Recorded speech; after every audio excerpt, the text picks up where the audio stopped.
all of our demands, go to our website at kbla1580.com. With a KBLA Talk 1580 editorial, I'm Tavis Smiley. As always, we welcome your feedback.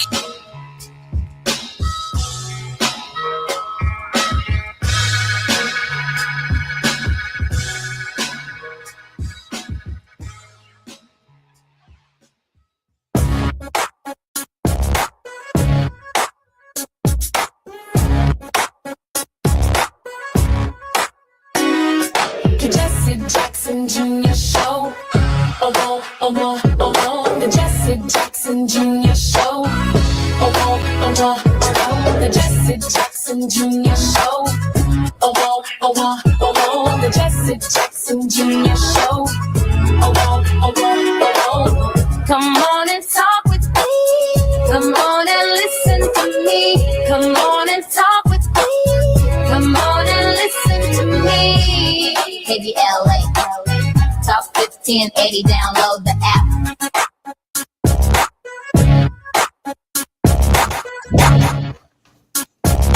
Good afternoon. This is the Jesse Jackson Jr. Show on KBLA Talk 1580. Two things happened last night, and America is going to spend the next 13 weeks pretending they're unrelated.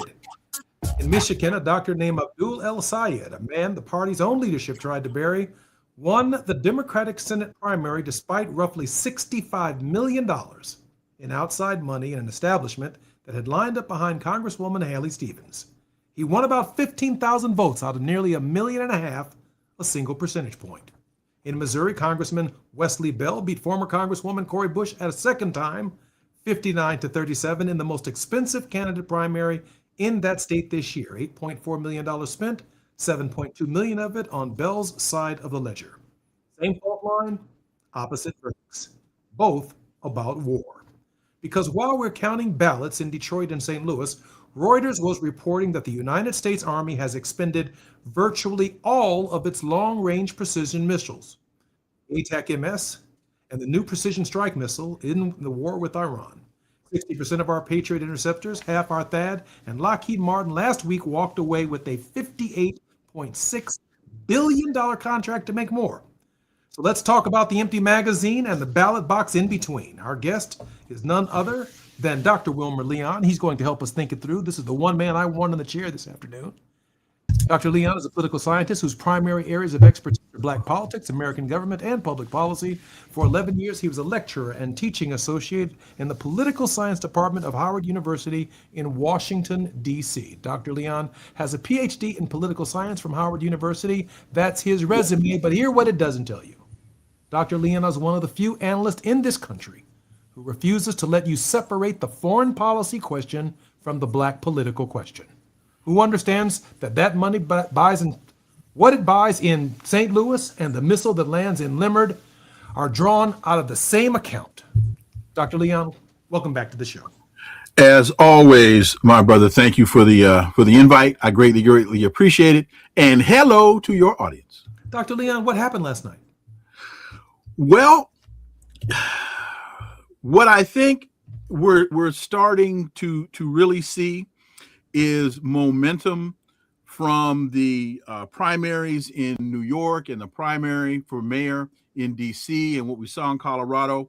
It's starting to resonate across the country, and it's heightening a ideological fight within the Democratic Party that, to me, on one side of the ledger, doesn't really make any sense.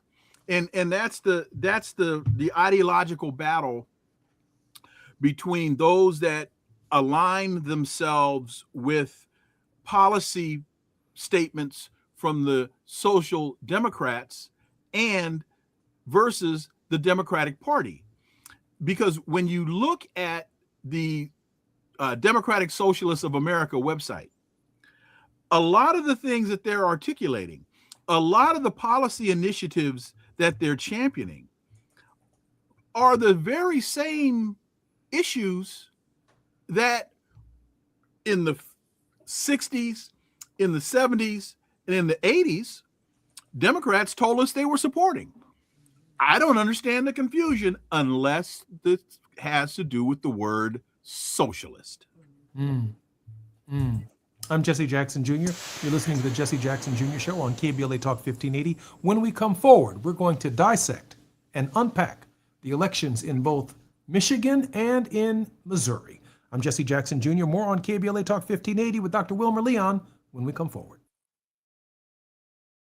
It's afternoon drive time with Jesse Jackson Jr. Only on KBLA Talk 1580. The KBLA 1580 app puts the realest conversations right in your pocket. Stream live wherever you are in the world. No static. No searching the dial. A crystal clear connection 24/7, exactly when you want it. We recommend that you keep automatic updates enabled. Set it and forget it. So the app stays up to date with store requirements, bug fixes, and new features as we roll them out. Download the KBLA 1580 app today and stay plugged into the conversation everyone's having. You have something to say, and we want to hear it. KBLA Talk 1580 is engagement radio, not outrage radio. A place where your hopes, your frustrations, and your ideas are welcome 24 hours a day, 7 days a week. Real talk, real people, real Los Angeles. KBLA Talk 1580, the station that sounds like the city looks. Tune in on your AM radio dial at 1580. Download our free KBLA 1580 app or listen live on our website at KBLA1580.com. Unapologetically progressive. Just in case you missed our Procrastination Crenshaw Town Hall. We've had neighbors who have had the garbage truck potentially swipe their vehicles because if you park just a little bit too much into the street, you're at risk of getting it hit. If you park too much forward or back, you can't get in and out of your own driveway. And if you're late for a meeting or an appointment, pretty big deal. I really hope we never have a major emergency on this street because being able to get fire department in and out would be very difficult. Personally, while the project goes well beyond anything that my husband and I are facing personally with our home, we do have a very large project within our house. We are very blessed to be in it, but it needs a completely new foundation. It is currently slipping into Crenshaw right now, and we cannot do that work because a concrete truck can't come in to actually do the work. So it's a bit scary for us in that manner. But there have been, there are numerous things that I know we will hear about today that everybody is facing on a daily basis. We really look forward to hearing what everybody has been going through and then trying to find a way to get the construction complete and move forward. Making sure they follow through. We're KBLA Talk 1580. Here's the deal. The government is over $38 trillion in debt, which means the IRS is not slowing down, and the tax code is complex and unforgiving. So it's not surprising if you're one of the millions of Americans that owe back taxes to the IRS.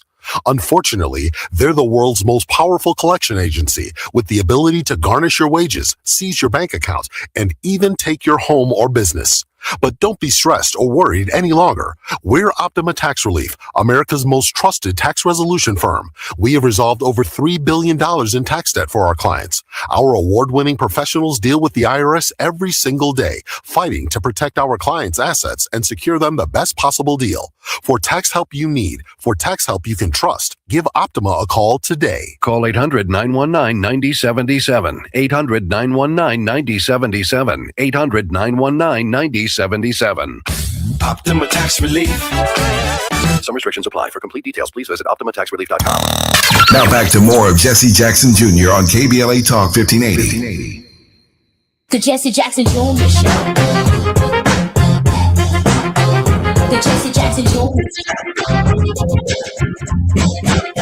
The Jesse Jackson Jr.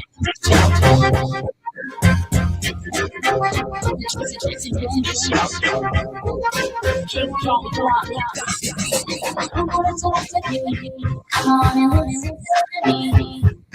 Come on and talk to me. Come on and listen to me. I'm Jesse Jackson Jr. Welcome forward to the Jesse Jackson Jr. Show. We're worldwide with Dr. Wilmer Leon, and I can't think of a better guest to be on the program at this hour as we analyze yesterday's verdict. Empire Abroad is now redrawing the map of black political representation here at home, one step at a time. Money, mandate, and then machinery. Last night we had a split verdict. Michigan and Missouri as one story with two different answers. Dr. Leon, same super PAC infrastructure, opposite outcomes. What did El Sayed have that Cori Bush didn't? A coalition, a candidate, or just a state? Well, I think El Sayed had, to a great degree, he had a very entrenched population in Michigan that was, very receptive to his argument, much more so, and that's a very large Muslim, very large Middle Eastern population in Michigan that voted to a great degree as a bloc versus I think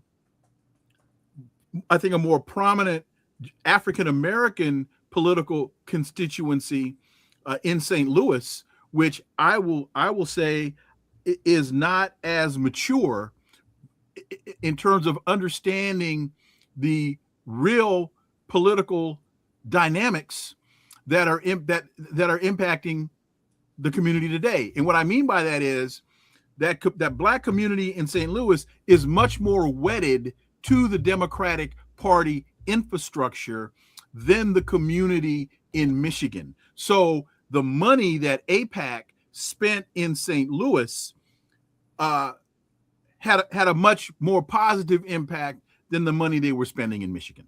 It's really interesting. I should offer a caveat.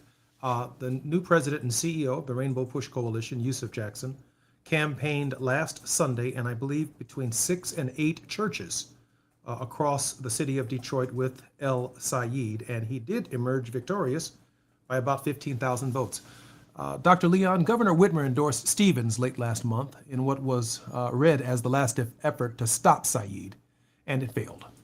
What does that mean when a popular governor's endorsement no longer moves a primary electorate? Well, I think the answer to that question we have yet to see, because to me, the question now will become, what does she do now? What does she say now? And the example that I'll use for that is what happened in New York when Zoran Mamdani beat Cuomo in the primary. The Democratic Party doubled down on stupid. And they went against their own party nominee. So not only did Zoran Mamdani have to beat the Democrats to win the primary, he then had to beat the Democrats as a Democrat to win the general election. So if they stay stuck on stupid, then Governor Whitmer shows us she's not nearly as astute as a politician as I thought she would be. Here's the hard question. Bell carried the backing of Hakeem Jeffries, Nancy Pelosi, Emmanuel Cleaver, and the Congressional Black Caucus and a range of trade unions in Missouri. When Black institutional leadership and pro-Israel donor class end up on the same side of the ballot, what is that alliance actually purchasing and what is it costing? They're not on the same side of the ballot. They're on the same side of the ledger because AIPAC has bought those people. Most of them anyway. So, I mean, I don't have all of those names and all of those numbers committed to memory, but I know a lot of the folks that you just mentioned, especially a lot of those in the CBC are getting a lot of money from AIPAC. And that's not illegal, but I think what we need to be asking ourselves as an African-American community and as a political constituency is, why will we sit idly by and allow an entity not only outside of our community, but an entity that represents interests outside of our country to hold such sway on the politics of the Black community? Do you think that the dominant Jewish community would allow the NAACP to do that? It was an issue in my campaign. When I first ran for Congress in 1995, there were 4 synagogues in my district. Now there are 2.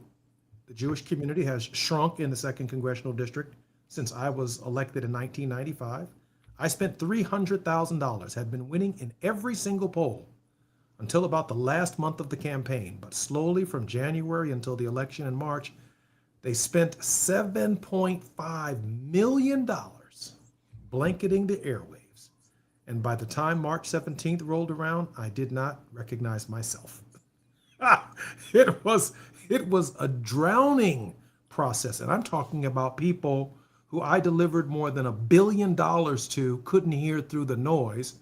They all called me today saying, wow, some people still think I'm on the ballot and they're voting for me in November. It's not going to happen. Let me ask you this question because I'm actually following a little arc. Well, let me make one quick point that is very, very important, because I mentioned the Jewish community, and I want to be very clear that it is not just the Jewish community. I do not want to paint. I said that more to be quick than I did to be right. Yeah. It's a Zionist-controlled politics. It is not a Jewish. It is because Zionism is a political ideology. I do not want to confuse the two with the religion. And we do have some great allies in the Jewish community who are not supporting this war. Let me That's ask my you this point. question. That's my point. Bush ran on Medicare for all, affordability, abolishing ICE, and criticism of the Iran war. El Sayed ran on money in your pocket, money out of politics, Medicare for all. Nearly the same platform. Why did one land and the other lose by 22 points? Because of the issue on the war, and because of the $9 million. If we trust the Washington Post article, Tuesday's race was a rematch of the 2024 primary where the pro-Israel lobby spent $9 million to unseat Cori Bush over her criticisms of Israel's conduct in the Gaza Strip. So it really, to me, it comes down to a very simple question. Hakeem Jeffries, Gregory Meeks, and the rest of the Congressional Black Caucus, where do you stand on genocide? Reverend Raphael Warnock, where do you stand on genocide? It's just that simple. Your morality cannot be selective. You've got to be consistent when it comes to the issues of morality. And they choose, because they're being paid to, they choose to be selective in their, I guess it's okay to have genocide in Palestine, but somehow we have a problem when they were committing genocide in South Africa. Explain to me the difference. That's a great question, but let me unpack now where the money went. I know that we have a small technical difficulty in terms of your visual ability to see me, but you can certainly hear me. Let me ask you this question.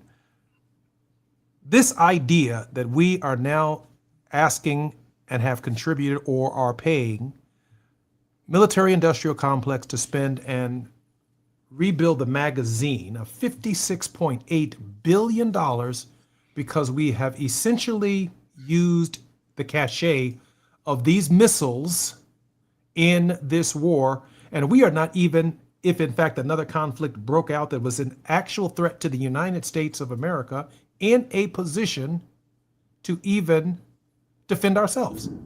Mm-hmm. Dr. Leon? Well, I think there are a number of elements that have contributed to this. First of all, whenever we talk about what's going on, whether it be in Ukraine or whether it be in the Middle East, this was a selective conflict.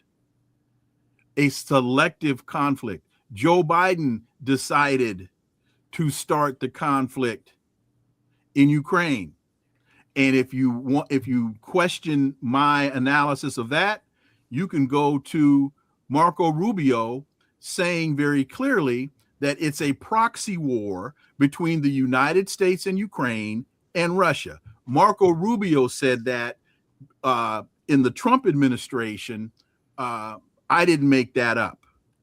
Donald Trump decided to go in to Iran. That was a selective war. That was not a war of necessity. And they made a huge miscalculation in thinking that they could quickly bomb the Iranians into submission.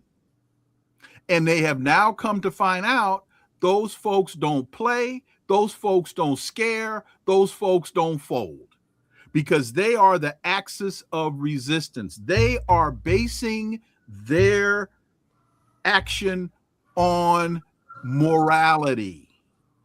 Getting back to the M word, they are in this for moral, cultural, social, religious reasons. And so Donald Trump thought, oh, I'll just send a few missiles in, I'll take out some of their leadership, and all these Iranians will rush into the street. Well, they did rush into the street by the millions, and they rushed into the street in support of their government, not to overthrow their government. Dr. Huge Leon, calculation. in the campaign, had $58.6 billion, which is the size of the contract that the government just last week signed with the contractors to replace those missiles. Had that $56.8 billion been spent in Michigan and spent in Missouri, might the outcome of the election been different? That's an interesting question. I would, you know what? If that money had been spent on infrastructure, if that money had been spent on providing health care, if that money had been spent on paying teachers' salaries and rebuilding schools, quite possibly, because that's where that money should be going. That's where our American tax dollars should be going. Not going to Lockheed Martin, not going to Raytheon, not going to McDonnell Douglas, so that we can bring more death and destruction around the people. Have to start asking themselves a very simple question, or two very simple questions that are related. For what? What is this getting us? What are we winning? And if the answer is, oh, we're defending democracy, then answer this question. Why did the United States go into Ukraine and overthrow the democratically elected government in Ukraine in 2014? If we're defending democracy. Why are we overthrowing democracies? Why are we kidnapping democratically elected presidents in Venezuela? Why are we trying to overthrow a democratically elected president in Cuba? Why won't we allow democratic elections in Haiti? If we are supposed to be the bastion of democracy, then why are we spending so much money, so much blood and treasure to overthrow democracies, to kidnap democratically elected leaders? Why are we doing this? If you're riding on the 405, the 101, the 5, the 10, the 118, and the 110, you're listening to the Jesse Jackson Jr. Show. We're worldwide with Dr. Wilmer Leon. More when we come forward right here at KBLA Talk 1580. It's afternoon drive time with Jesse Jackson Jr. Only on KBLA Talk 1580.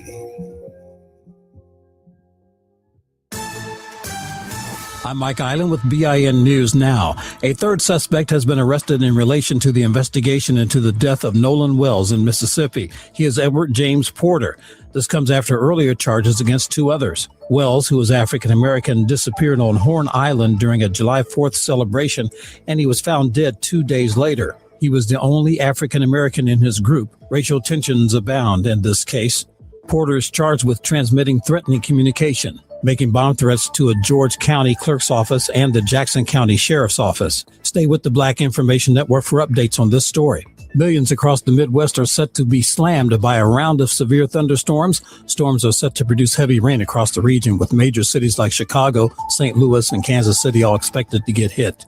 A level 2 out of 4 flash flood risk is in place for much of the area. Get BIN News Now on demand 24/7 on the free iHeartRadio app. For victims of drunk and drug driving, our grief is unique, but you are not alone.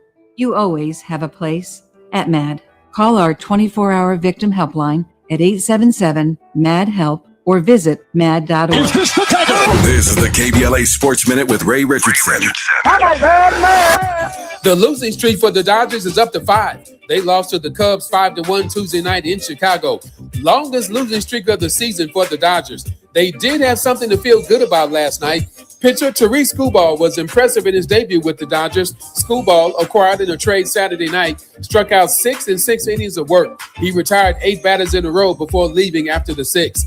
The USC football team begins practice today with the nation's #1 recruiting class. Will that translate into a better season for the Trojans? Last year, the Trojans were 9-4, 7-2 in the Big Ten, but failed to earn a bid to the college football playoffs. In the 14 years of the playoff system, the Trojans have never been a participant. This will be the 8th season for Lincoln Riley as USC head coach. If he wants to come back for a 9th, he may have to get the Trojans into the playoffs. No debates, no speculation, just the info you need. That's your KBLA Sports Minute. I'm Ray Richardson on KBLA Talk 1580. We love America in spite of, not because of. And that's the deepest kind of love. This is KBLA Talk 1580. Are you drowning in IRS tax debt? With Civic Tax Relief, they were able to save me upwards of $80,000 that I would have had to pay had I not reached out to them. Get ready for a toll-free hotline. Take advantage of new IRS tax forgiveness programs that may protect you from IRS collection agencies. I owe the IRS $37,000. They have the power to garnish your wages, put liens on your property, and levy your bank account. Civic Tax Relief can help protect you from the IRS. Civic Tax Relief basically represented me against the IRS. By the time everything was completed, I didn't owe the IRS anything. Find out about the Fresh Start program that is now available through Civic Tax Relief. Civic Tax Relief's special tax hotline can help you discover all the relief programs available for free. I would recommend anyone who has a tax problem to contact Civic Tax Relief. Just call 800-285-3500, 800-285-3500. Don't wait. Call now. 800-285-3500, 800-285-3500. We've got a lot to talk about. Hi, I'm Zoe Williams, aka the Voice of Reason, encouraging you to join me weekdays from 7 to 9 p.m. for the world's most intriguing relationship radio roundtable. Every night, I facilitate and encourage our loyal listeners to participate in the most engaging relationship discussions you'll hear anywhere. So make it a point to rendezvous with me, Zoe Williams, the Voice of Reason, Monday through Friday, 7 to 9 p.m. Pacific Standard Time. Trust me, your relationships will never be the same. The VOR is on fire tonight. Unapologetically progressive. KBLA Talk 1580. We've got your black.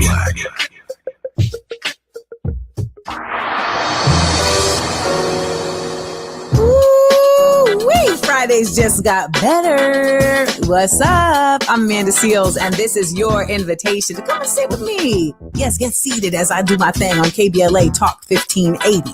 We're talking noon to 2 p.m., then back again 4 to 6 p.m. Same day, same station. Bring your opinions, because you know I'm going to have mine. Bring your questions, because you know I got answers. And bring yourself, because, baby, we want you to be authentic at all times. Fridays on KBLA Talk 1580. I'll be waiting. Join me. You're listening to Jesse Jackson Jr. on KBLA Talk 1580. The Jesse Jackson Jr. Show. The Jesse Jackson Jr. Show. The Jesse Jackson Jr. Show.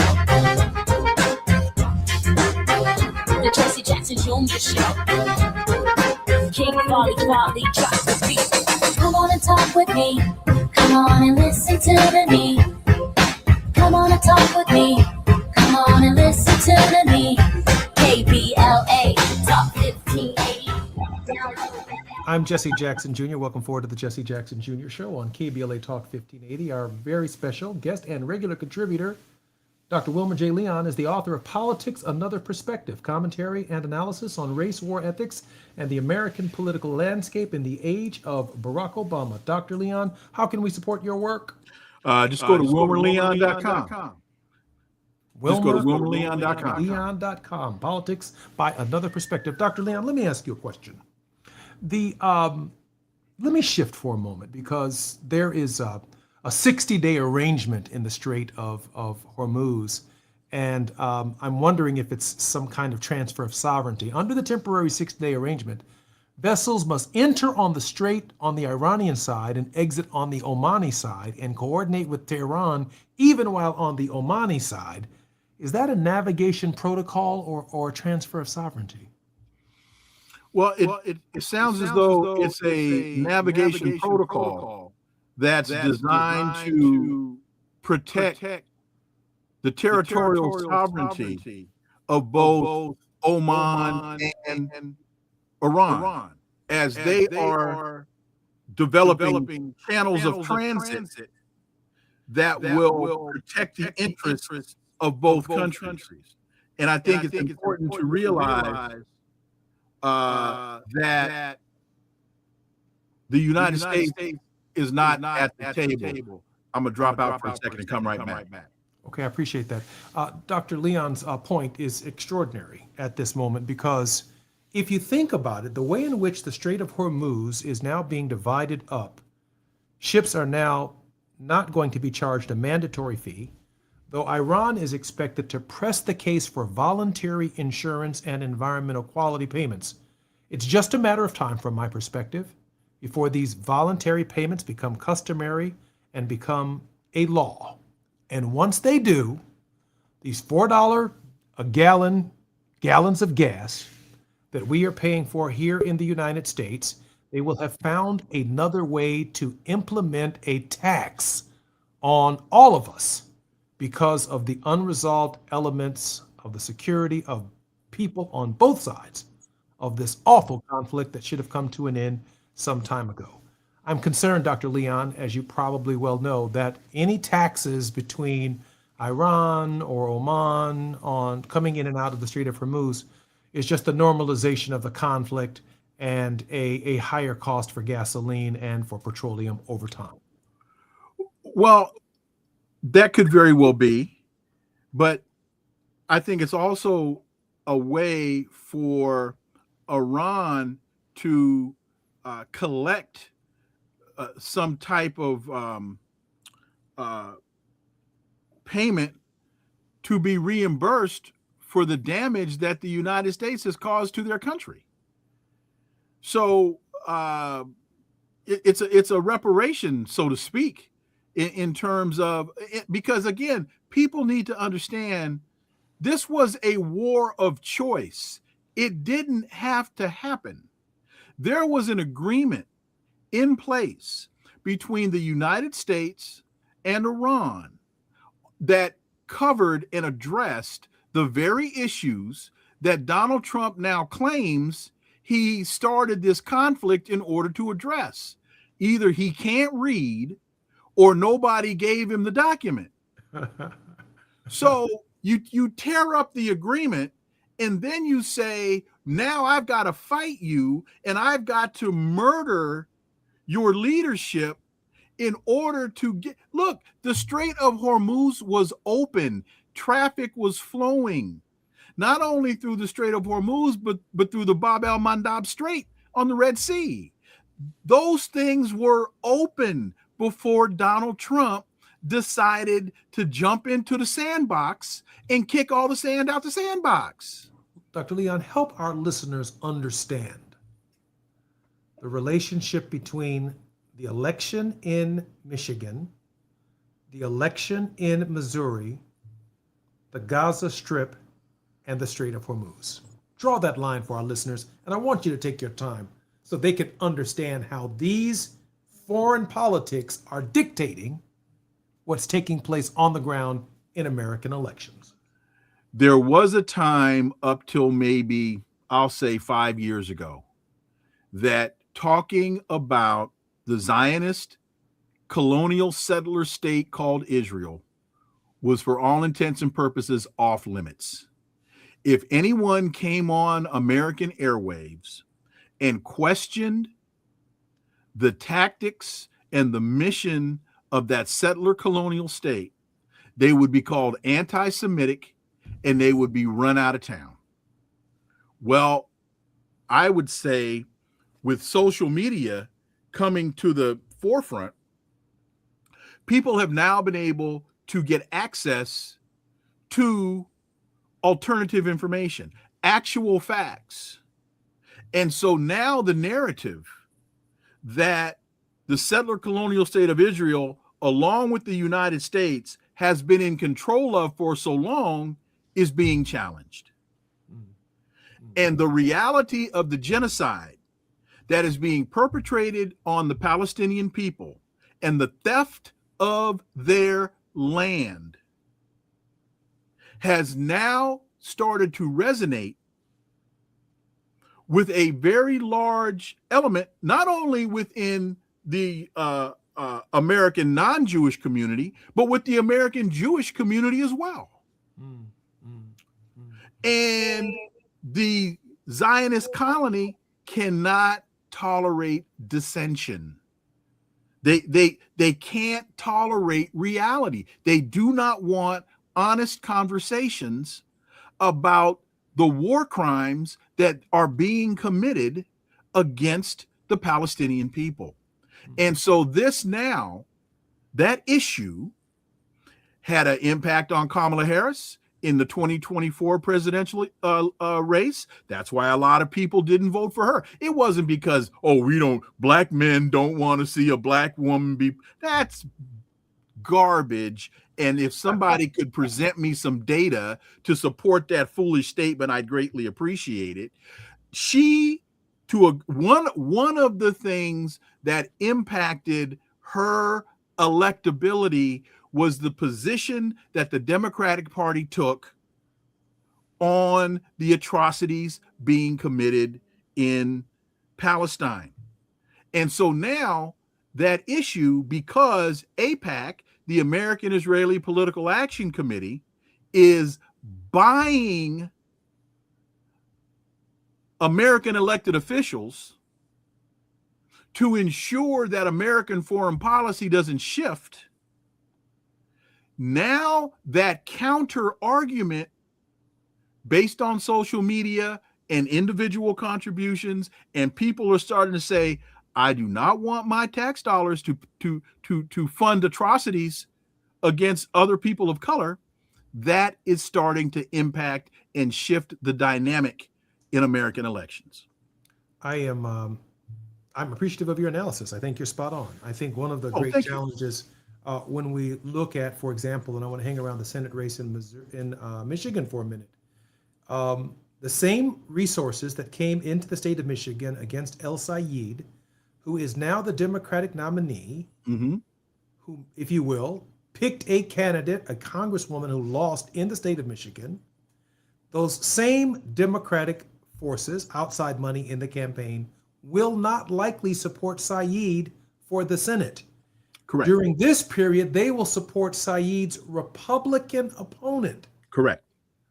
Now, while we're voting for the Democrat, El Sayed, because we're a big tent party, and usually when the victor wins, we lick our wounds and keep it moving to keep the party together and so that we can capture the seat out of Michigan, there is a strong probability that forces that would normally support the Democratic nominee, and we need that vote in the United States Senate, will take these massive resources and bring them in against the Democrat. In other words, they're playing both sides of the political ledger in these campaigns on a single issue, meaning that issues in Detroit or Kalamazoo or other cities within the state of Michigan are all on the chopping block on the questions of their domestic issues and concerns, including but not limited to Medicare for all, because those are not the forces or the issues that are driving the big money that's coming in these campaigns.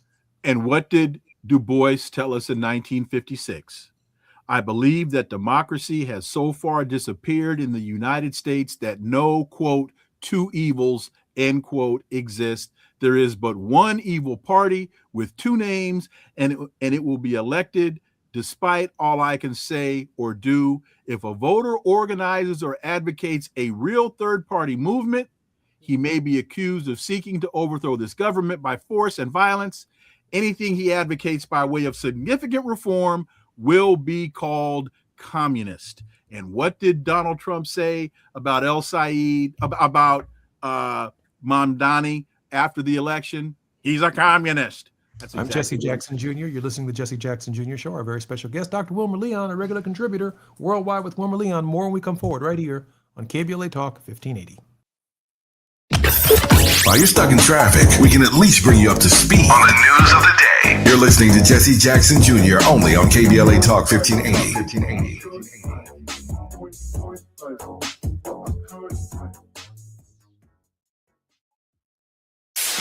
KBLA Talk 1580. We've got a lot to talk about. KBLA Talk 1580, connecting you with services and solutions. 10 Toes In serves as a mentorship and domestic violence prevention program. They support, educate, and empower couples during and after incarceration. They assist male returning citizens to re-enter society successfully and to help them maintain a healthy relationship with their romantic partner. They offer a mentorship support group for formerly incarcerated men. 10 Toes In teaches its Intimate Relationships 101 curriculum at male prisons throughout the state of California. They host sister support group meetings for women who are intimately involved with incarcerated and formerly incarcerated men. 10 Toes In is a 501c3 nonprofit organization. To access their services or make a donation, please visit them online at 10toesin.org or find them on Facebook or Instagram. They are healing lives through relationships. This is a community call to action from KBLA Talk 1580. Just in case you missed our Procrastination Crenshaw Town Hall. While Gavin was telling the story about the mural at LAX, I kid you not, Gavin, somebody just texted me a photo of it. See, this is unacceptable. That inside of LAX, they have a mural. These gorgeous, beautiful pictures of Destination Crenshaw. It don't look nothing like this. We don't know when they're going to restart or when they're going to finish, but they're marketing and promoting this inside of LAX. It's not right, y'all. It's just not right. You can't exploit us in that way, right? Get the project done, then you can brag about it. But can we finish it first? Keeping them in check. We're KBLA Talk 1580.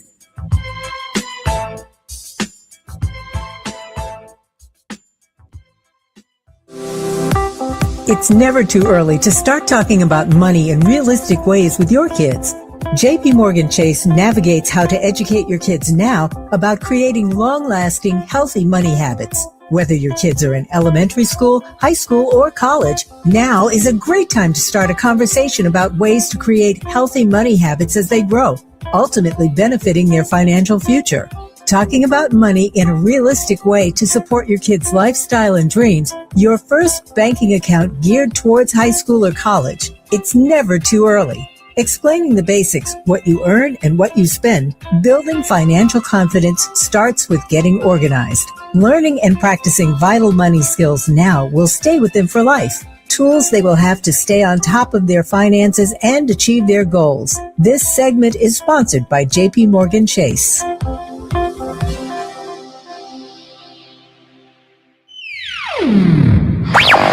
All I need is one mic. With the KBLA Talk 1580 editorial, I'm Tavis Smiley. August 5, 2026. Dear LA City Council President Marquise Harris Dawson, on behalf of a coalition of businesses and residents that constitute the Crenshaw Corridor community, we write to request that a concrete timeline and resources for fully completing Destination Crenshaw within a year be developed and announced. A year is the outside time it should take, and we hope and expect that it can be finished considerably sooner. We also request the immediate establishment of a business interruption relief fund for the merchants, entrepreneurs, churches, and property owners who have borne the disproportionate economic burden of the prolonged delays associated with the Destination Crenshaw project, and a resident relief fund for the residents of the corridor who have been most adversely affected by the prolonged construction and delays associated with this unfinished development. Destination Crenshaw was presented to this community as a transformational investment in Black culture, Black commerce, and the future of South Los Angeles. It has now been 6 years since the project broke ground and over 2 years since the promised completion date. Construction has stalled with no apparent end date in sight.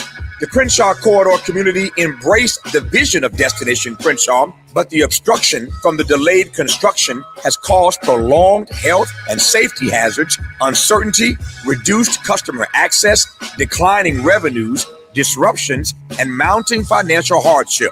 A broad spectrum of the community expressed their frustration over these delays and the impact they have had on the community at a standing room only July 30th town hall at Bethesda Temple Church, widely covered by the media, including ABC, CBS, Fox, and NBC.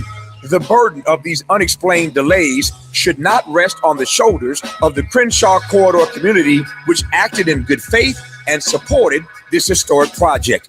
If the city fails to provide a complete and substantive response to this correspondence within 30 days of the date of this letter, the Crenshaw Corridor community reserves its right to pursue all of its rights and remedies. Sincerely, the Crenshaw Corridor community. To read the complete letter detailing all of our demands, go to our website at kbla1580.com. With a KBLA Talk 1580 editorial, I'm Tavis Smiley. As always, we welcome your feedback.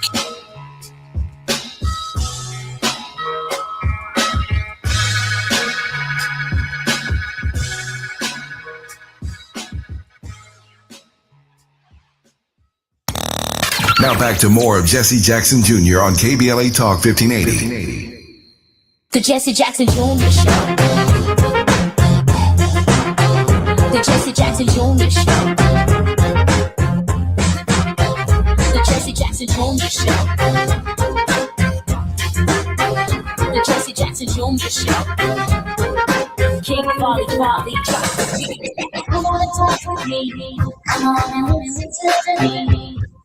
Come on and walk with me. Come on and listen to me.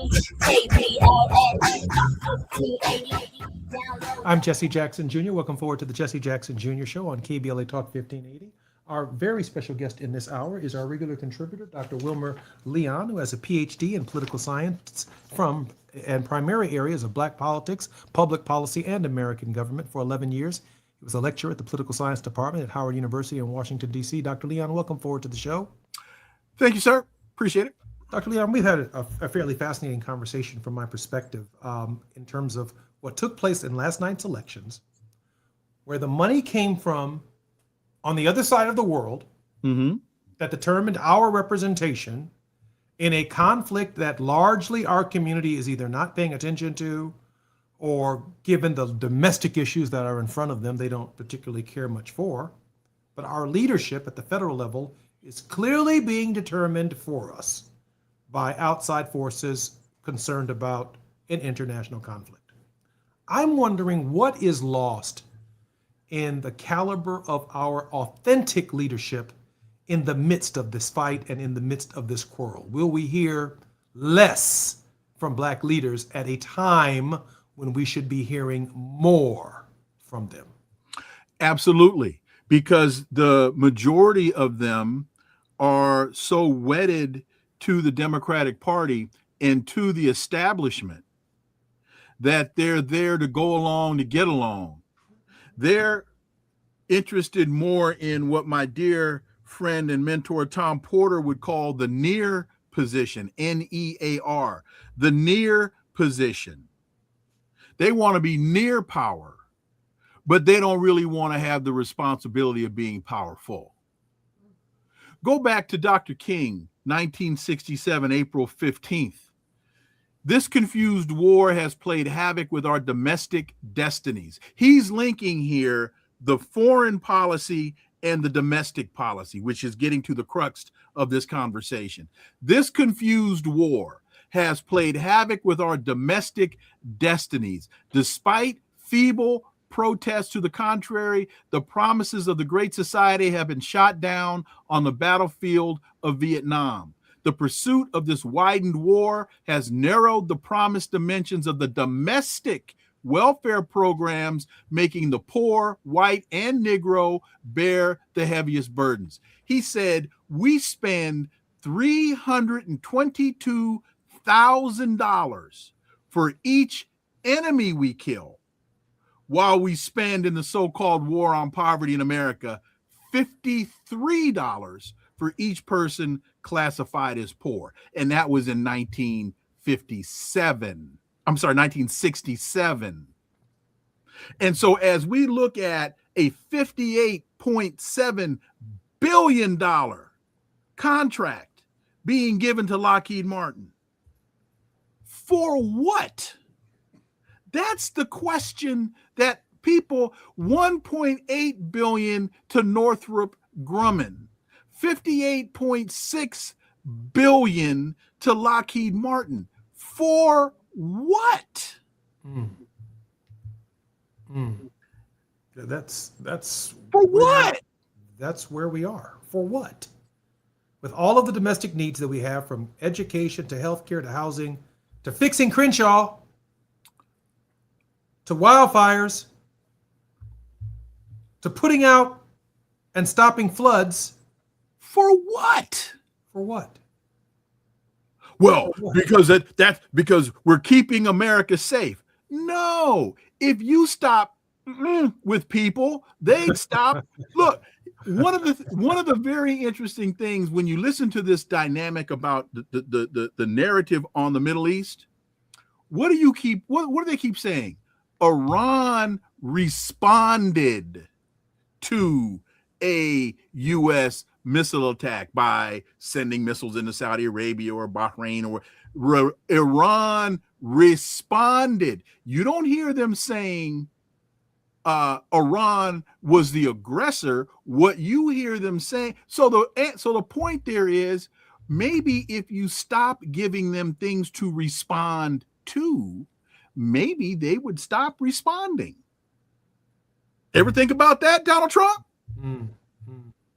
Ever think about that, Hakeem? I have one last question since you brought up Hakeem. That's exactly where I was going.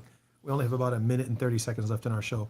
Dr. Leon, share with me your thoughts on what it means when the Democratic establishment aligns itself with the AIPAC money and the general election rolls around when the DSA candidate or the progressive candidate that's not of their choice wins.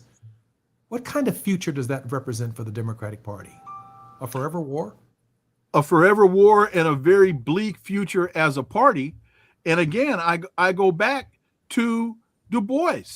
Democracy has so far disappeared in the United States that no two evils exist. There is but one evil party with two names. He told us that in 1956, and that is as relevant today in 2026 as it was in 1956. I'm Jesse Jackson Jr. You've been listening to the Jesse Jackson Jr. Show. Our regular contributor is one of the best that's ever done it, Dr. Wilmer Leon. Dr. Leon, welcome to the show, and I'm so grateful you were here this week. Appreciate it, bro. Hey, folks, information is power, but it's what you do with the information that makes you powerful. Don't take my word on this. Look it up for yourself, and you'll probably see we're right. I'm Jesse Jackson Jr. More on KBLA Talk 1580, Dr. S. Todd Urey and the politics of our faith when we come forward right here on the Jesse Jackson Jr. Show. KBLA 1580 Santa Monica. I'm Mike Island with BIN News Now. A third suspect has been arrested in relation to the investigation into the death of Nolan Wells in Mississippi. He is Edward James Porter. This comes after earlier charges against two others. Wells, who was African-American, disappeared on Horn Island during a July 4th celebration, and he was found dead 2 days later. He was the only African-American in his group. Racial tensions abound in this case. Porter is charged with transmitting threatening communication, making bomb threats to a George County clerk's office and the Jackson County Sheriff's Office. Stay with the Black Information Network for updates on this story. Millions across the Midwest are set to be slammed by a round of severe thunderstorms. Storms are set to produce heavy rain across the region, with major cities like Chicago, St. Louis, and Kansas City all expected to get hit. A level 2 out of 4 flash flood risk is in place for much of the area. Get BIN News Now on demand 24/7 on the free iHeartRadio app. For victims of drunk and drug driving, our grief is unique. But you are not alone. You always have a place at MAD. Call our 24-hour victim helpline at 877-MAD-HELP or visit mad.org. This is the KBLA Sports Minute with Ray Richardson. The losing streak for the Dodgers is up to 5. They lost to the Cubs 5-1 Tuesday night in Chicago. Longest losing streak of the season for the Dodgers. They did have something to feel good about last night. Pitcher Tariq Skubal was impressive in his debut with the Dodgers. Skubal, acquired in a trade Saturday night, struck out 6 in 6 innings of work. He retired 8 batters in a row before leaving after the 6th. The USC football team begins practice today with the nation's #1 recruiting class. Will that translate into a better season for the Trojans? Last year, the Trojans were 9-4, 7-2 in the Big Ten, but failed to earn a bid to the college football playoffs. In the 14 years of the playoff system, the Trojans have never been a participant. This will be the 8th season for Lincoln Riley as USC head coach, If he wants to come back for a ninth, he may have to get the Trojans into the playoffs. No debates, no speculation, just the info you need. That's your KBLA Sports Minute. I'm Ray Richardson on KBLA Talk 1580. All I need is one mic. With a KBLA Talk 1580 editorial, I'm Tavis Smiley. August 5, 2026. Dear LA City Council President Marquise Harris Dawson, on behalf of a coalition of businesses and residents that constitute the Crenshaw Corridor community, we write to request that a concrete timeline and resources for fully completing Destination Crenshaw within a year be developed and announced. A year is the outside time it should take, and we hope and expect that it can be finished considerably sooner. We also request the immediate establishment of a business interruption relief fund for the merchants, entrepreneurs, churches, and property owners who have borne the disproportionate economic burden of the prolonged delays associated with the Destination Crenshaw project, and a resident relief fund for the residents of the corridor who have been most adversely affected by the prolonged construction and delays associated with this unfinished development. Destination Crenshaw was presented to this community as a transformational investment in Black culture, Black commerce, and the future of South Los Angeles. It has now been 6 years since the project broke ground and over 2 years since the promised completion date. Construction has stalled with no apparent end date in sight.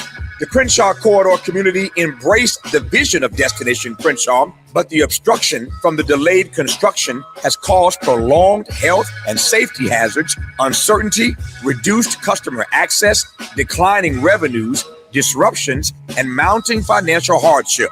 A broad spectrum of the community expressed their frustration over these delays and the impact they have had on the community at a standing room only July 30th town hall at Bethesda Temple Church, widely covered by the media, including ABC, CBS, Fox, and NBC. The burden of these unexplained delays should not rest on the shoulders of the Crenshaw Corridor community, which acted in good faith and supported this historic project. If the city fails to provide a complete and substantive response to this correspondence within 30 days of the date of this letter, the Crenshaw Corridor community reserves its right to pursue all of its rights and remedies. Sincerely, the Crenshaw Corridor community. To read the complete letter detailing all of our demands, go to our website at kbla1580.com. With a KBLA Talk 1580 editorial, I'm Tavis Smiley. As always, we welcome your feedback.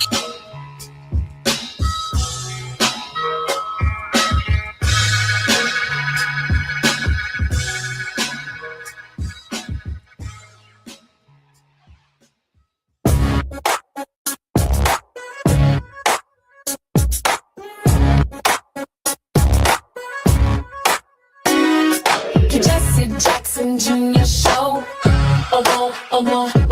The Jesse Jackson Jr. Show. The Jesse Jackson Jr. Show. The Jesse Jackson Jr. Show. Come on and talk with me. Come on and listen to me. Come on and talk with me. Come on and listen to me. Talk 15 down.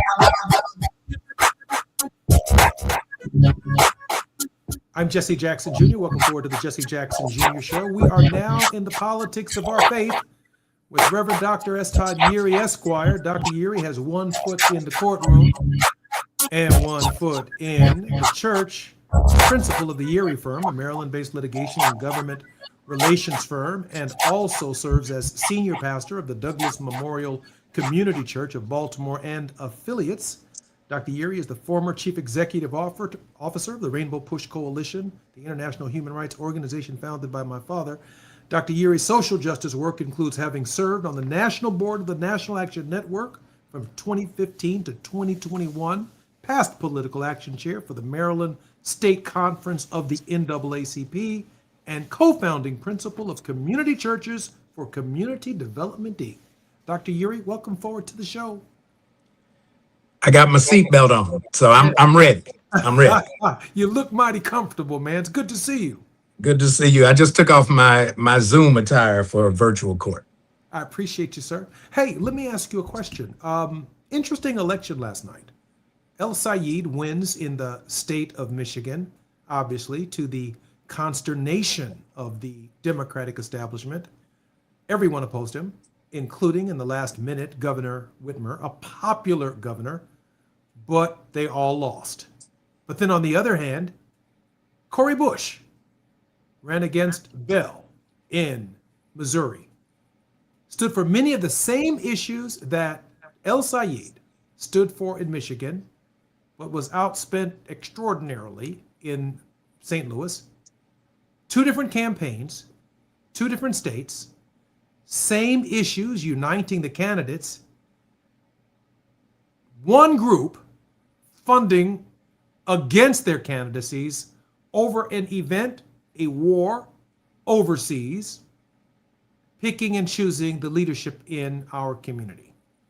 Dr. Uri, your thoughts and your handicap of what took place in last night's elections.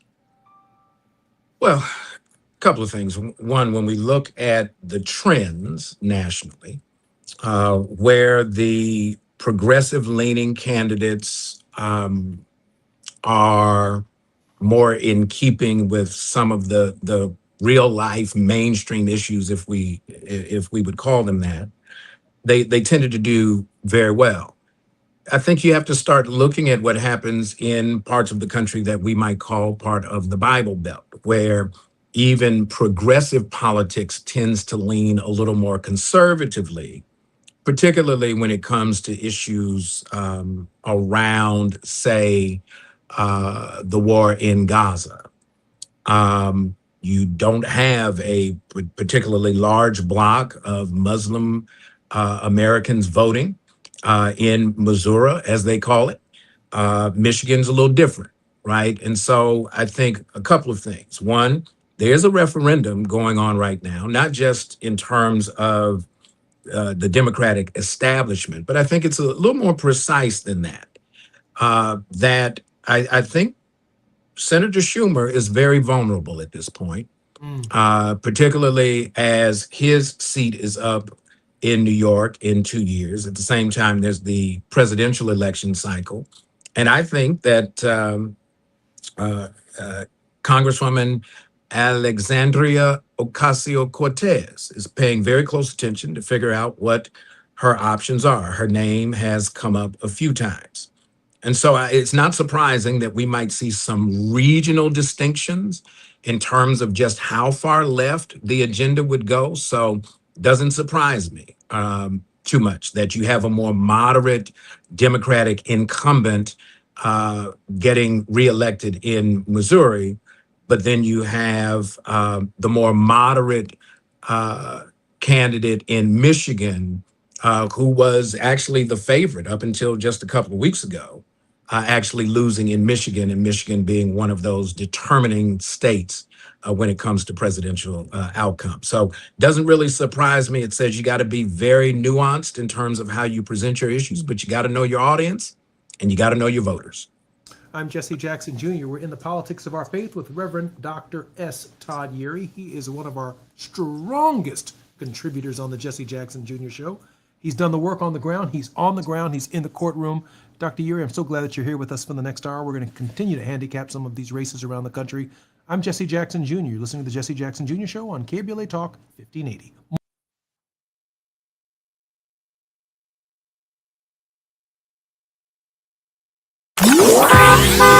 It's afternoon drive time with Jesse Jackson Jr. Only on KBLA Talk 1580. The KBLA 1580 app puts the realest conversations right in your pocket. Stream live wherever you are in the world. No static. No searching the dial. A crystal clear connection 24/7, exactly when you want it. We recommend that you keep automatic updates enabled. Set it and forget it. So the app stays up to date with store requirements, bug fixes, and new features as we roll them out. Download the KBLA 1580 app today and stay plugged into the conversation everyone's having.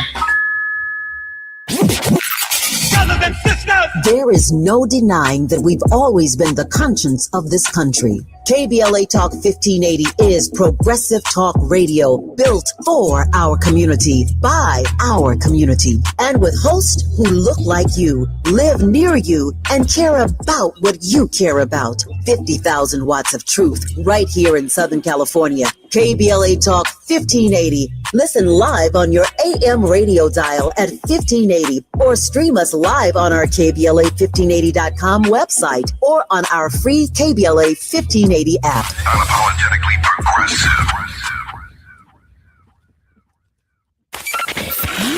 Just in case you missed our Procrastination Crenshaw Town Hall. And we are here on the chocolate side of Los Angeles to simply lift up black dignity, black honor. No spirit of hatred here. We here because we love our people. We love the people of this community. We love the people of every corner of this city. But some of us start on the chocolate side. And so all of the critiques, all of the calls for accountability have nothing to do with ad hominem attacks on any elected official. It has to do with either indifference or incompetence, maybe even corruption. We don't know, but we just want to make sure that everyday people in this community are treated with the dignity that they deserve. That's why we're here. Holding them accountable. We're KBLA Talk 1580.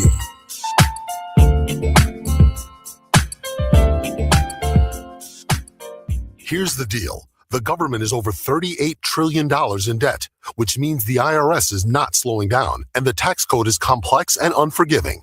So it's not surprising if you're one of the millions of Americans that owe back taxes to the IRS. Unfortunately, they're the world's most powerful collection agency, with the ability to garnish your wages, seize your bank accounts, and even take your home or business. But don't be stressed or worried any longer. We're Optima Tax Relief, America's most trusted tax resolution firm. We have resolved over $3 billion in tax debt for our clients. Our award-winning professionals deal with the IRS every single day, fighting to protect our clients' assets and secure them the best possible deal. For tax help you need, for tax help you can trust, give Optima a call today. Call 800-919-9077. 800-919-9077. 800-919-9077. Optima Tax Relief. Some restrictions apply. For complete details, please visit OptimaTaxRelief.com. Now back to more of Jesse Jackson Jr. on KBLA Talk 1580. The Jesse Jackson Jr. Show. The Jesse Jackson Jr. Show. The Jesse Jackson Jr. Show.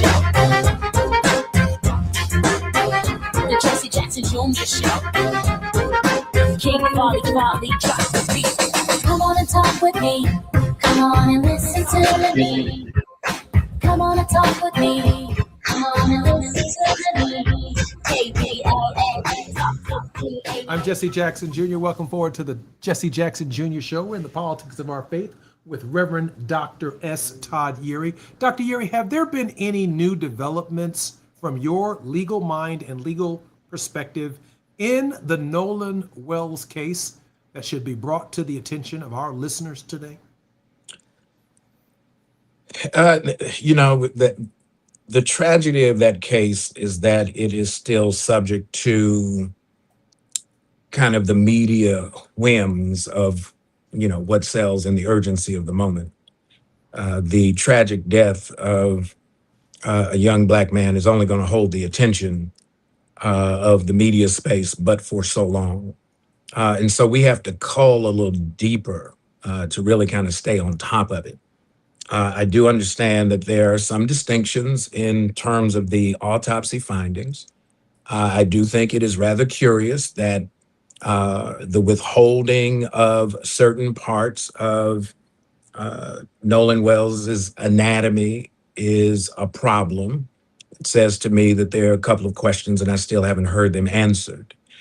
When the lungs were inspected, when they were excised and reviewed, did you find fluid, particularly water from the source where his body was found? Did you find any of that in his lungs that would point to drowning? I've not heard that yet.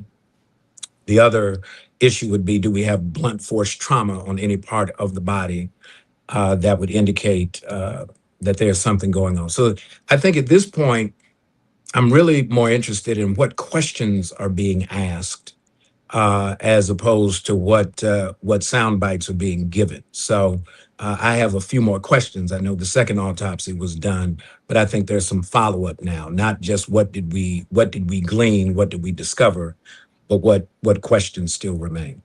What about the others, the other African-American men who, young men who were killed in and or around July 4th? Is there a pattern here, Dr. Uri? Well, the hunch is there's always a pattern, right? Mob behavior, copycat behavior that has white supremacy at its root is always of concern. You take folks who typically have lived in obscurity, trying to make a name for themselves by whatever method and for whatever reason. That's always a concern. And of course, the way the 250th anniversary of the signing of the Declaration of Independence was marketed, it was actually kind of marketed like a dog whistle in many ways. So we've got to acknowledge it and admit it for what it is, even as we're still seeing, the tragedy of the reflecting pool still commanding so much time. We can look at a pool that has a black bottom, but we can't talk about a dead man who had black skin. We got a problem. Absolutely. Dr. Uri, you understand the federal system. Nolan Wells lost his life on that island, Horn Island, which is part of the National Park Service. The federal government has yielded its authority over a death investigation on federal land to the state of Mississippi. First of all, since when has that ever happened? 7 arrests by the National Park Service over Donald Trump's swimming pool, reflecting pool fiasco. But not a single arrest 30 days after July 4th in the death of Nolan Wells. And as far as I can tell, not even a serious death investigation on federal land, which, by the way, for those of you who think it's a small thing to just kind of sit around here and wait for Mississippi to tell us what's going on, please give some thought to the idea that if you knew FBI agents were serving subpoenas all over your little city, even with a concurrent investigation from the state of Mississippi, people would be seriously lawyering up, doubling up, keeping their mouths shut, looking for a deal, willing to share information, and provide even more information for people who, after the fact, may have participated in an activity that obstructed or undermined the investigation. So the absence of the federal government and the federal pressure just leaves us in the hands of good old Mississippi. Dr. Uri? Yeah, there are a few ripple effects. So if we go back in time to the horrific kidnapping, bludgeoning, murder of Emmett Till in Mississippi, the lawyering up was because the system protects, right? You're presumed innocent until proven guilty beyond a reasonable doubt for each and every element of each and every crime that is charged before a jury of your peers, unless you opt for what we call a bench trial or a judge trial. So lawyering up, not surprising. There's a lesson here for folk who have skin that reacts when the sun reflects off of it. When you watch your TV shows and you see the police officers say you have the right to remain silent, anything you say can and will be used against you in a court of law. You have the right to speak with an attorney. If you're not able to afford one, one will be appointed for you by by the court. Look, the right to remain silent is a right.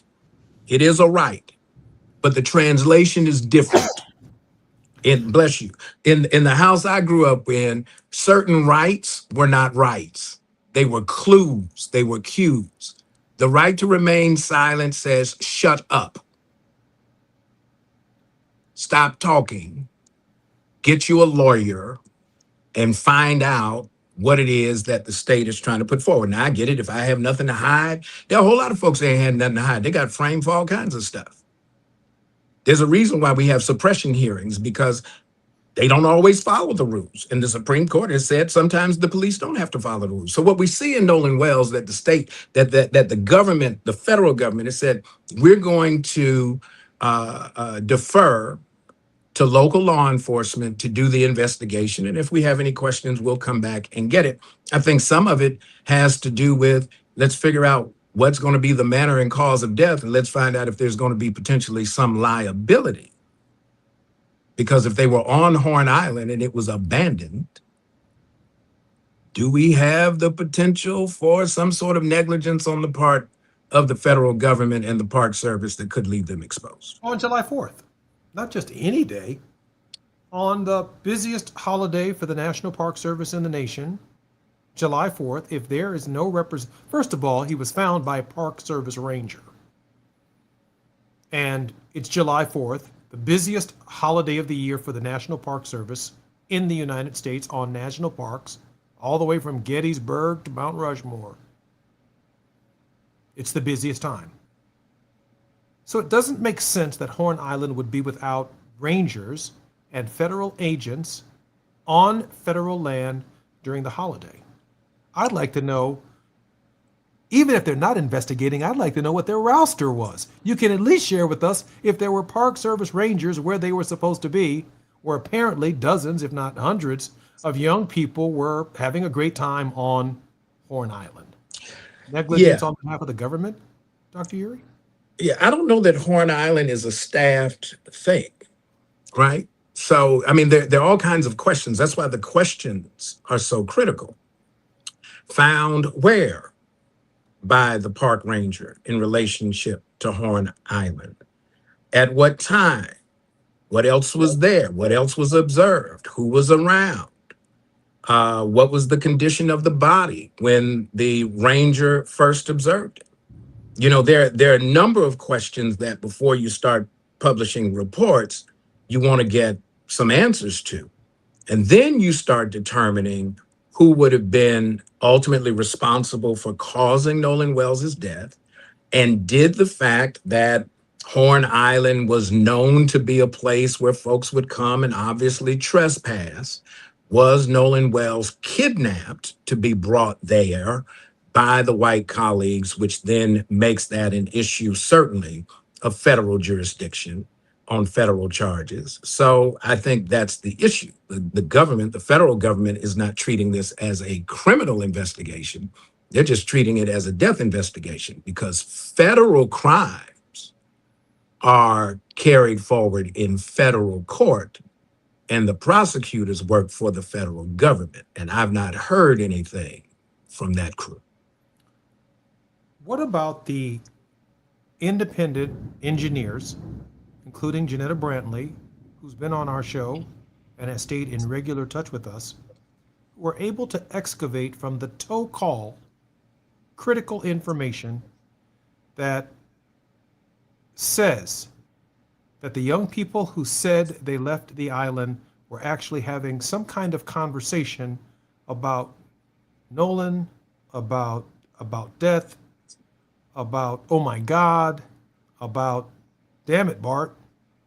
I mean, all of that's taking place based upon the excavation, not only of Janetta Brantley, but Nancy Grace, and increasingly dozens of audio engineers who are following the same path that Janetta took, that she led all of us to, and they are independently confirming that there was a problem that many young people on that island, certainly people on that boat, had some knowledge of.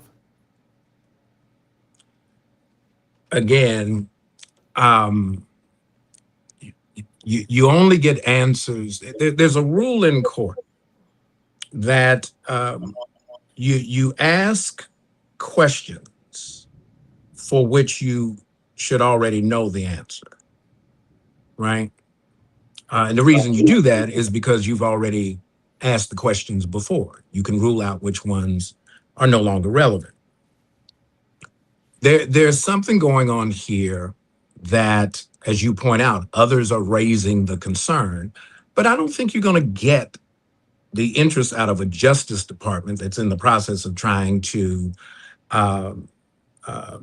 confirm this president's former personal lawyer to be the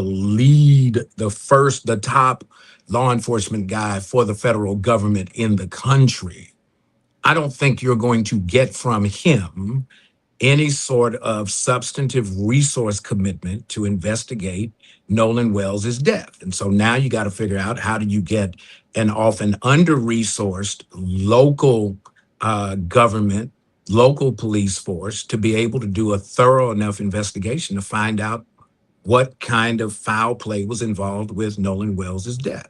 Because if it weren't foul play, right, let's say it were an accident, it was unintentional conduct, well, that would come out. The fact that you still have all of this secrecy kind of points to the cloak that everybody's playing. The question becomes how we've got to remain vigilant and persistent in pushing, if for no other reason, to make sure that whoever is civilly responsible for Nolan Wells' death has to pay for the cost of cutting his life short. Dr. Yeary, we have about 2 minutes before we come forward. I know that Reverend Sharpton, I think, is doing a great job in elevating this issue, along with Ben Crump, along with African-American legislators in the state of Mississippi, and obviously concerned communities who are raising it regardless of their race, their sex, or their class. They just don't like how it smells. I'm wondering why we haven't heard from any of the Democratic candidates running for president about calling for a federal investigation, or even members of Congress calling for a federal investigation into what happened to Nolan Wells. Well, that's a significant question. Particularly, I would make it a little closer. The ranking member of the Senate Judiciary Committee is Senator Dick Durbin. He can raise the question as he gets ready to retire. He loses nothing, doesn't cost him anything. He can certainly put forth the request because his committee would have some level of jurisdiction over the subject matter. I'm Jesse Jackson Jr. You're listening to the Jesse Jackson Jr. Show on KBLA Talk 1580. We're in the politics of our faith with Reverend Dr. Todd Yeary. More when we come forward right here on KBLA Talk 1580. It's afternoon drive time with Jesse Jackson Jr. Only on KBLA Talk 1580.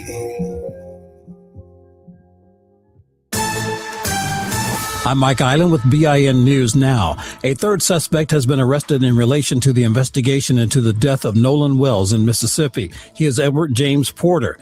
This comes after earlier charges against two others. Wells, who was African-American, disappeared on Horn Island during a July 4th celebration, and he was found dead 2 days later. He was the only African-American in his group. Racial tensions abound in this case. Porter is charged with transmitting threatening communication, making bomb threats to a George County clerk's office and the Jackson County Sheriff's Office. Stay with the Black Information Network for updates on this story. Millions across the Midwest are set to be slammed by a round of severe thunderstorms. Storms are set to produce heavy rain across the region, with major cities like Chicago, St. Louis, and Kansas City all expected to get hit. A level 2 out of 4 flash flood risk is in place for much of the area. Get BIN News Now on demand 24/7 on the free iHeartRadio app. For victims of drunk and drug driving, our grief is unique, but you are not alone. You always have a place at MAD. Call our 24-hour victim helpline at 877-MAD-HELP or visit mad.org. This is the KBLA Sports Minute with Ray Richardson. Here's a stat that should be a major concern for Dodgers fans. The Dodgers are 3-7 since they went to the White House on July 23rd to celebrate last year's World Series championship with Trump.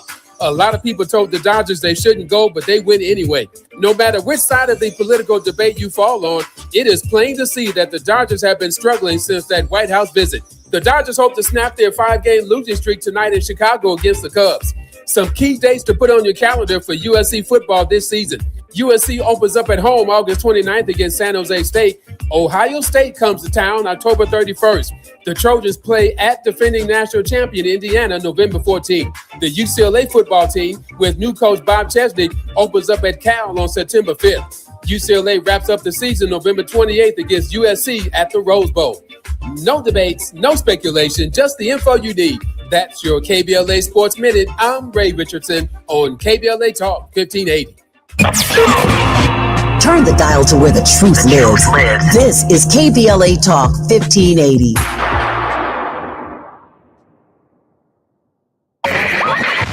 Number 14. That's where Talkers Magazine ranked Tavis Smiley on their heavy 100 list of the 100 most important talk radio hosts in America. Join Tavis weekdays, 9 a.m. to noon or 9 p.m. to midnight, only on KBLA Talk 1580. Are you drowning in IRS tax debt? With Civic Tax Relief, they were able to save me upwards of $80,000 that I would have had to pay had I not reached out to them. Get ready for a toll-free hotline. Take advantage of new IRS tax forgiveness programs that may protect you from IRS collection agencies. I owe the IRS $37,000. They have the power to garnish your wages, put liens on your property, and levy your bank account. Civic Tax Relief can help protect you from the IRS. Civic Tax Relief basically represented me against the IRS. By the time everything was completed, I didn't owe the IRS anything. Find out about the Fresh Start program that is now available through Civic Tax Relief. Civic Tax Relief's special tax hotline can help you discover all the relief programs available for free. I would recommend anyone who has a tax problem to contact Civic Tax Relief. Just call 800-285-3500, 800-285-3500. Don't wait. Call now. 800-285-3500, 800-285-3500. It's the show everybody's talking about. What's up, y'all? I'm Amanda Seals with a personal invitation for you to join me every Friday here on KBLA Talk 1580. Now, you get 2 chances to tap in, noon to 2 p.m., and again from 4 to 6 p.m. Real talk, no filter, just you and me on the highest of vibrations. Fridays only on KBLA Talk 1580.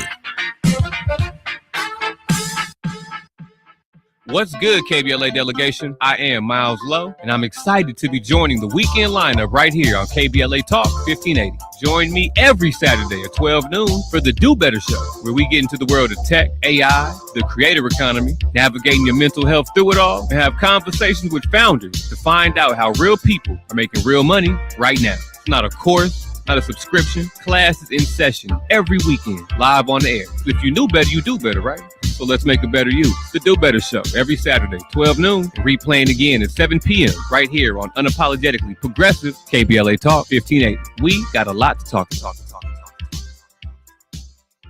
Don't be anxious or confused about AI.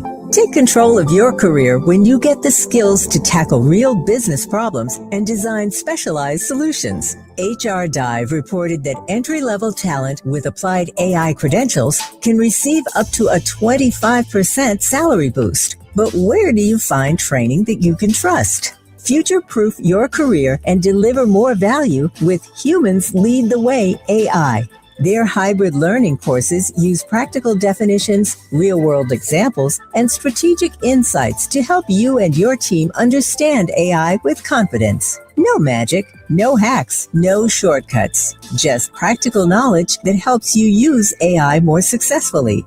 Don't wait. AI can never replace people who know how to use it well. Register for courses today at humansleadtheway.com. That's humansleadtheway.com. You're listening to Jesse Jackson Jr. on KBLA Talk 1580. The Jesse Jackson Jr. Show. The Jesse Jackson Jr. Show. The Jesse Jackson Jr. Show. The Jesse Jackson Jr. Show. Come on and talk with me. Come on and listen to me. Come on and talk to me. Come on and listen to me. KBLA Talk 1580. Download I'm Jesse Jackson Jr. Welcome forward to the Jesse Jackson Jr. Show. It's Wealthy Wednesdays, and on Wealthy Wednesdays, we are always in the politics of our faith with Reverend Dr. S. Todd Yeary. So grateful for his contribution to our show and to this dialogue. Dr. Yeary, welcome forward to the show. Always good to be with you, my brother. Dr. Yeary is a civil rights attorney and a public policy advocate. Dr. Yeary holds a deep belief that honest dialogue creates opportunities to form strategic partnerships that strengthen families and communities. Dr. Yeary, let me pivot to something for a moment. During the break, I asked our producer, Gina, if she could find out for me what the price of gasoline was in Los Angeles. And she says, for regular gas, it's $5.64. For mid-grade, $5.88. Premium, $6.07. And if you're driving a diesel, almost $7 a gallon. Seven. That's what she said, $7 a gallon. Clearly, affordability is on the ballot in California. Dr. Yeary, how serious is the issue? And is there going to be any relief in sight if you're on the 405, the 5, the 10, or the 118 right now? You could be on the 5, the 10, the 15, 20, the 25, the 30, the 35, and the 40. And you can pick one. It doesn't matter where you are, gas is high. As a matter of fact, when you started talking, I said, let me see what the average gas price was the week before this insanity called the Iran war started. It was $2.96 a gallon. Oh, that's wow. Nationwide. So you're gonna find some stuff all over the place. Sooner or later, it's going to be too costly to pay attention, much less pay for gas. It's just nuts out in these streets. And if you think about it, transportation costs to get goods to market is probably only second to the labor costs that are involved to get them in the distribution chain. And so if you have stagnant wages, if you have higher productivity costs, I now have to spend more money for essentials. Now you put those who are, these aren't folks that, just trying to game the system. The working poor, if we look at that sociological definition, are folks who, at least on paper, look like they make enough money to be able to actually do pretty well. But when you look at the cost of goods, they're operating on a tight margin, and it doesn't take much for them to fall into the tipping point where now you've got credit card debt, you've got the risk of foreclosure. Pay attention to that bubble. Pay attention to that bubble. It's a real thing. And so affordability is a big word. Sometimes I wish that, stop giving me the single word label. Like, talk to me like regular folks. Stuff costs too much money. Folks understand what that is. And when you ask them, well, what stuff, they can tell you lights, food, gas, medicine, right? Forget a vacation, can't take one. Christmas is coming up. Retailers are going to be relying on that period of time from the day after Thanksgiving until Christmas Eve to be able to turn their balance sheets over. And in the meantime, you've got this renewed thrust on tariffs. At the end of the day, we're getting a painful lesson in why we've got to do a better job at knowing civics and how macroeconomics actually plays into our politics. Dr. Yeary, yesterday, our very special guest on the program was attorney Ashley Harrington. She is one of the senior policy advisors at the Legal Defense Fund. And of course, they're dealing with the myriad of cases, but her specialty is student loans. Having had an internship or having worked in the Department of Education, she says we're looking at a $1.7 trillion crisis, with many of these student loans now being turned over to the Treasury Department for crisis, for enforcement in terms of either paying them or returning the monies to the Department of the Treasury, not to the Department of Education. That's not helping the affordable crisis either. These young people borrow this money under the assumptions that they would go to college, be able to get a certain kind of job in a quickly transitioning economy, and now they owe money back that they cannot pay. What becomes of them, Dr. Yeary, in this environment?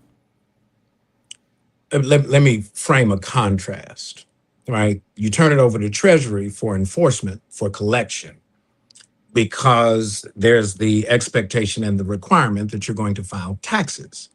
And for many folks in our community, we file taxes early because the tax refund, if we're going to get one, helps to kind of settle some of the debt that may have been taken on during the holidays or paying for whatever that next vacation is. Now, so you give it to the Treasury, Treasury like, look, you got to file taxes. We know you got stuff. We can take it. We can apply it where we want to.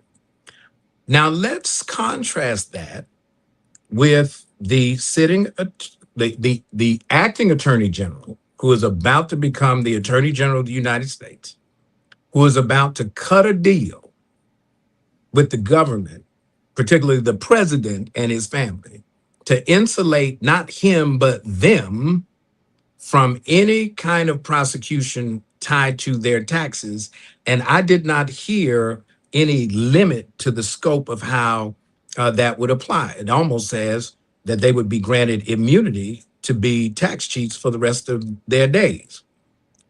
Folks who are struggling, contributing to the economy, trying to get something back, a hard day's pay for a hard day's work, that's not what's happening. But you raise the very reason why you can't get so frustrated that you don't show up and stand in line, because the only reason they're able to do it, they didn't get hired for the job, they got elected. Somebody voted for them. And so at the end of the day, the pain that we're experiencing is a byproduct of the political system that we should be invested in making sure we don't have those issues. And so when you talk about what happened last night and we see these trends kind of going in different directions, it all comes down to the bottom line. It's a math problem. Who votes and who doesn't? And so that determines what the issues are going to be. And certainly it gives the president and his cronies all the cover they need to do all kinds of craziness at our expense. Earlier in our program, our regular contributor, Dr. Wilmer Leon, laid some of this conversation firmly at the feet of the American Israeli Political Action Committee, particularly when it comes to issues like the quality of our leadership that will be going to Washington on not the issues of domestic economic concerns within the Black community, but issues largely tied to the Gaza Strip, Iran, Israeli security, but not to the fundamental issues of economic growth, development, opportunity, at a time when our community itself is under assault. We saw that kind of money spent in the El Sayed race. We saw that kind of money spent in a race against Cori Bush. We saw that kind of money spent in my race for Congress just a few short months ago.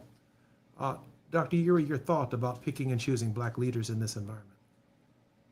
Self-interest is a thing. AIPAC pays for what AIPAC wants. I don't expect AIPAC to pay for what I want. And so I have to get folks, and we learned this actually from your father, right? That we're not trying to compete in a marketplace that doesn't reflect or have what we're looking for. We get on. If we think about the modern civil rights movement and how that worked, we got that funded through passing hats and folks making sacrifices and investing in what was necessary to get our agenda forward. So AIPAC does what it does. We have to be clear, though, that we shouldn't expect AIPAC's self-interest to somehow be our self-interest if we've not confirmed it. And the only way we can confirm it is to make sure that we stand in solidarity with people who are in line with our values and our community's needs. Partnership Jesse Jackson Jr., you're listening to the Jesse Jackson Jr. Show. We're in the politics of our faith with Dr. Uri. More when we come forward on KBLA Talk 1580.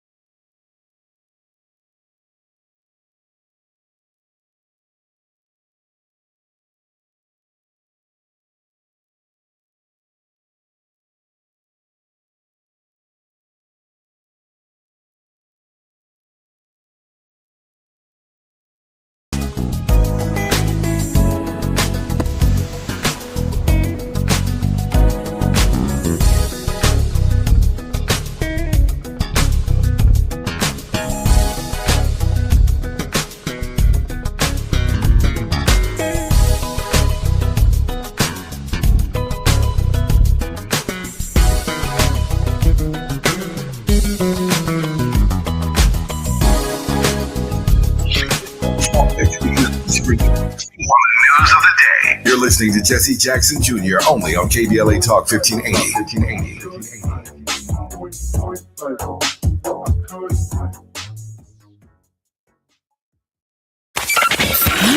Just in case you missed our Procrastination Crenshaw Town Hall. And we are here on the chocolate side of Los Angeles to simply lift up black dignity, black honor. No spirit of hatred here. We here because we love our people. We love the people of this community. We love the people of every corner of this city. But some of us start on the chocolate side. And so all of the critiques, all of the calls for accountability have nothing to do with ad hominem attacks on any elected official. It has to do with either indifference or incompetence, maybe even corruption. We don't know, but we just want to make sure that everyday people in this community are treated with the dignity that they deserve. That's why we're here. Holding them accountable. We're KBLA Talk 1580.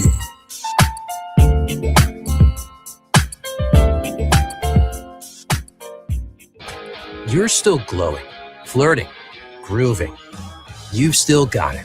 But your immune system weakens as you age, making it harder to fight illnesses like pneumococcal pneumonia and RSV. Vaccines are a key part of any health routine and can help protect you from getting really sick. Ask your doctor or pharmacist which vaccines you need. See more at PfizerForAll.com. Sponsored by Pfizer.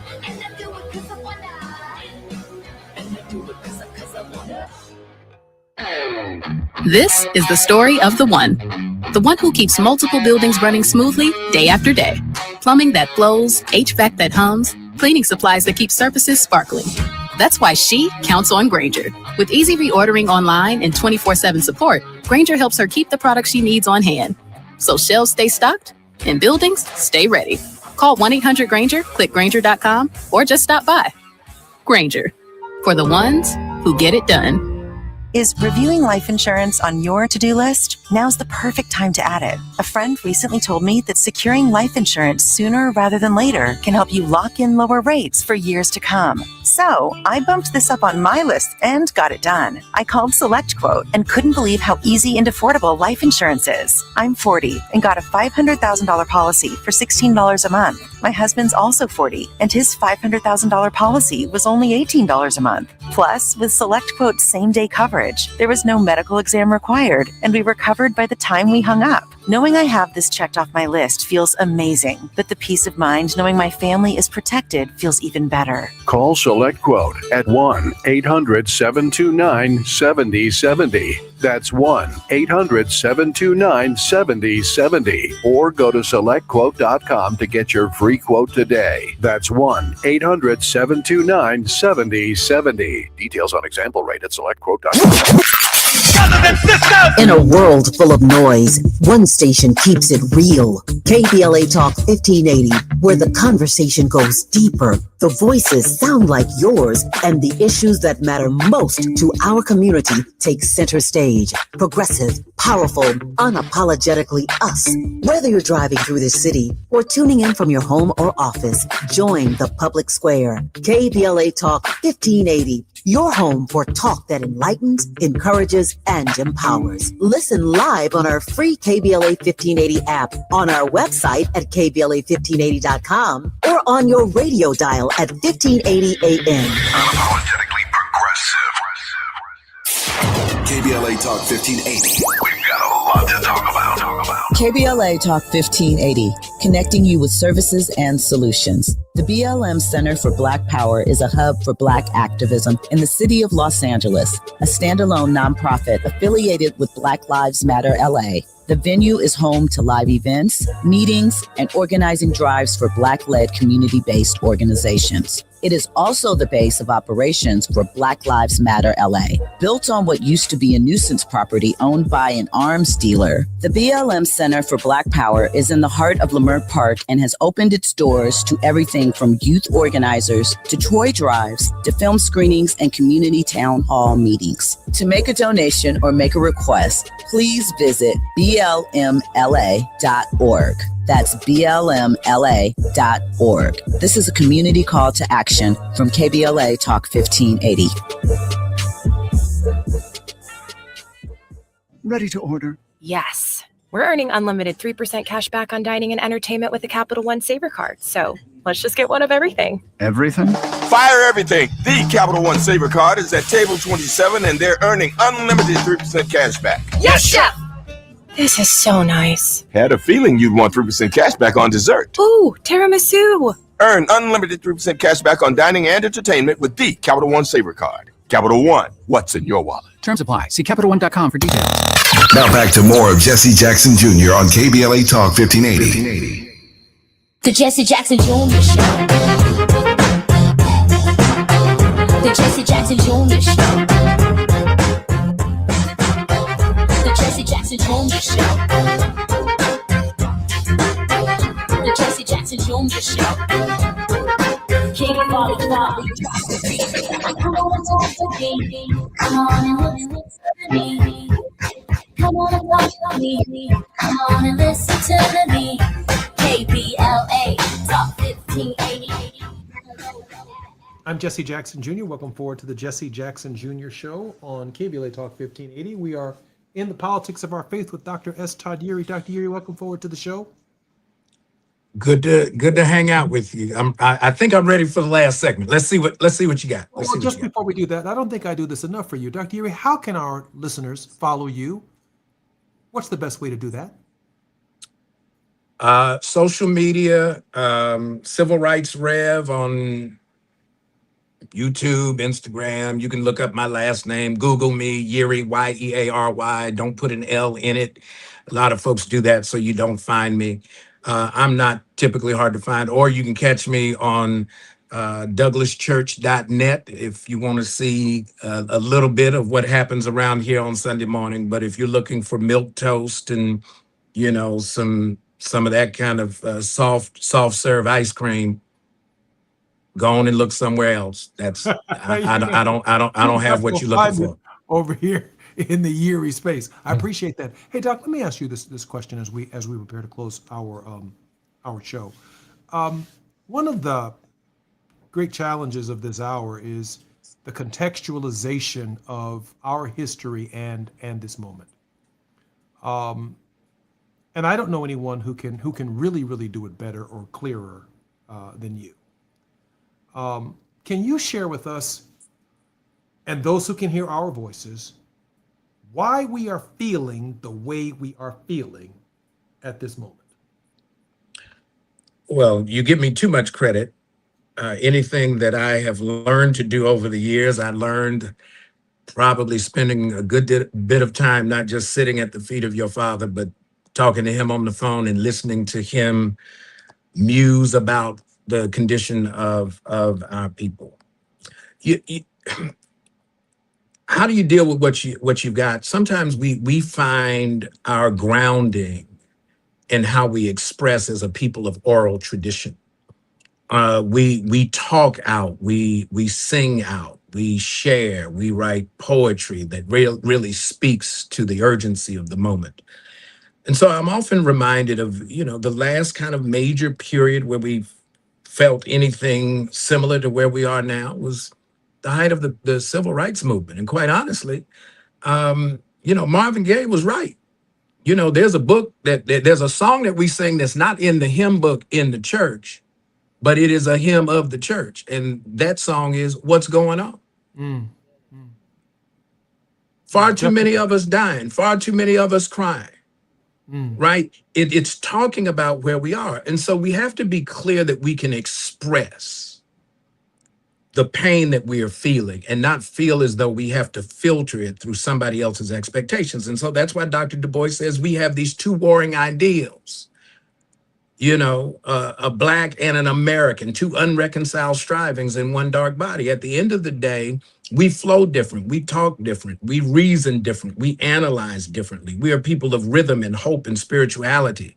And so that's what we tap into in this moment that allows us to navigate not just a pain or any pain, it is our pain for our generation, because the generations that have gone before us have shown us how to handle that pain and turn it into the power that's necessary to transform the moment. Dr. Eury, there's a great redistricting fight taking place in Maryland right now at this hour. Share with our listeners its significance because it is part of this discussion? It's a part of the discussion in Maryland. So the Maryland delegation is overwhelmingly Democratic. There's one Republican representative out in the western part of the state. There had been some pushback against the governor's request to redistrict and actually put it up for a referendum, not even to just redraw the map, but let the people decide. There was a tug of war that really wasn't a tug of war between the governor and the president of the Senate, also a Democrat. Both chambers in Maryland have supermajorities. And this thought that somehow or other we would have a legal fight, and then lo and behold, the week after the session ended, the Supreme Court came down with its ruling that basically endorsed political gerrymandering. So the governor is calling now back because he knows that, and he knows that the Senate president knows that the argument that you put forth, it was flawed in the beginning. And now all he's trying to do is to say, look, it's up to the people. The best redistricting commission you can have is to put it in front of the people and let the people decide. Now, some people tried to add a secession amendment. They got parts of Maryland that want to become parts of West Virginia. When was the last time you heard something so crazy in your life? When West Virginia left the state of Virginia, and became West Virginia during the Civil War? They want to become some counties in Western Maryland are actually toying with the idea that they want to become part of West Virginia. Wow. Now, you're starting to see that kind of pre-Civil War kind of language, right? We want to kind of start that kind of craziness. To your earlier point, we have to stay grounded in what's real, right, and what's true. And so they're gonna come up with all kinds of things. At the end of the day, there aren't but so many places you can run. You can't run nowhere and get away from either Black people or the influence of Black people. So good luck with that. In the meantime, we got to make sure we handle our business and do what we need to do. Love you, Dr. Uri. Appreciate you. You've been listening to the Jesse Jackson Jr. Show on KBLA Talk 1580. Can't wait to see you until next week, Dr. Uri. I'll be here. More on KBLA Talk 1580. Dr. Uri, whose mind is exceptional, and the realities that he confronts on a daily basis on behalf of our people, not only in the state of Maryland, but around our country, is critical. His voice is just as loud. His reasoning is just as clear. And we're grateful for the time that he gives us right here at KBLA Talk 1580 on the 405, the 101, the 5, the 10, the 118, and the 110. See you guys tomorrow. I'm Jesse Jackson Jr. You've been listening to the Jesse Jackson Jr. Show on KBLA Talk 1580.